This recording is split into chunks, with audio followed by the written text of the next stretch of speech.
আসসালামু আলাইকুম। আলহামদুলিল্লাহ। তো আমরা যে জমিটা কাটছিলাম 2 দিন আগে, তো যেহেতু আমরা খের এবং ধান সবসময় শুকিয়ে এভাবে ধান খেরে বাড়িতে নিয়ে যাই, তবে বিশেষ করে আমাদের এলাকায় সবাই এখন ওই যে আপনার ধান কাটার মেশিন দিয়ে একবারে ফ্রেশভাবে নিয়ে নেয়। তো ওটাতে সমস্যা হচ্ছে আমাদের, যেহেতু ধান এবং খড় দুইটাই বাড়িতে নিতে হবে, তো সেজন্য চিন্তা করলাম যে এইভাবে থেকে আমাদের ধান ক্ষেত দুইটাই বাড়িতে চলে আসলো এবং দুটোটাই শুকনো আসলে, তো সেজন্য আমাদের কষ্টটা কম হয়। তাই যাই হোক, আলহামদুলিল্লাহ আমরা যে এই জন্যে আসলে, যেহেতু আমাদের এদিকে ধান লওয়ার মতো এখন বর্তমানে লোক নাই, সবাই এই নতুন আধুনিক মেশিন দিয়ে সবাই ধান কাটে। তো অ্যাকচুয়ালি এই জন্যে আমি একটা ডোল কিনছিলাম, তো আমি একটা ভিডিওতে দিছিলাম। তো আমার ওই ডোলটা আজকে আমরা প্রথমে ধান লইতেছি। তো যাই হোক, আমার মোটামুটি 2 বছর আগে অভিজ্ঞতা আছে, যেহেতু আমরা অনেক সময় লোক না পাওয়ার কারণে অন্যের মেশিন এনে ধান ঝরাতাম। তো আজকে সেজন্য চিন্তা করলাম যে আমরা যারা কৃষিকাজ করি, তো আমাদের কিছু সুযোগ সুবিধা মতো কাজ করতে হয়। তো যাই হোক, অ্যাকচুয়ালি যে দেখতেছেন আমরা ধান ধরছি, আজকে শুক্রবার, এই জন্য দেখলাম যে কিছু কাজ আগামী, তো একটু এই মেশিনে একটু সাবধানতার সহিত কাজ করতে হয়। তো আমার সাথে ভাগিনে এবং বাবা আমাকে ধান দিচ্ছে। তো আজকে প্রথমে সমস্যা হয়েছে যে মেশিনের সামনে যেটা গোল ঘুরে, ওই জিনিসটা আমরা নট একটা ভেঙে আল্লাহ বিপদ থেকে রক্ষা করছে। যাই হোক, সবাই দোয়া করুন, দেখতে থাকুন আজকের ভিডিওটা।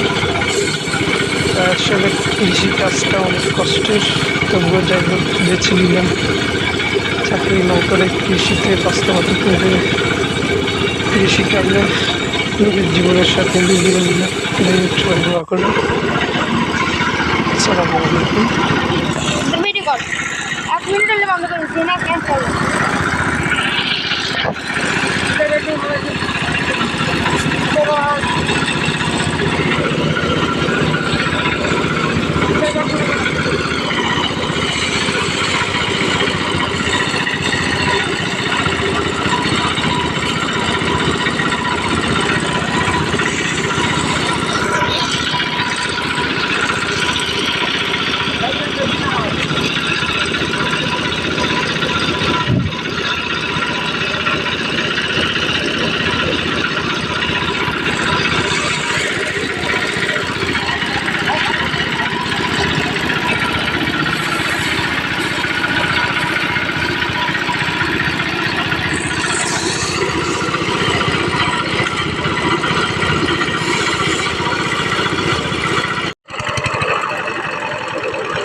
আল্লাহ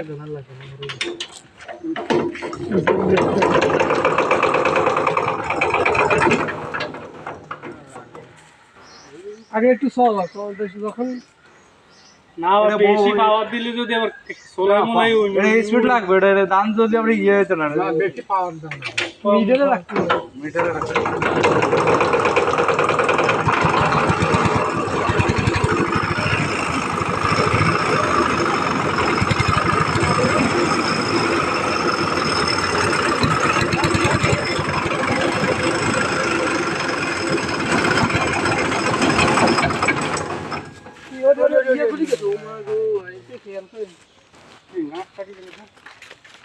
ठीक है टाइट है না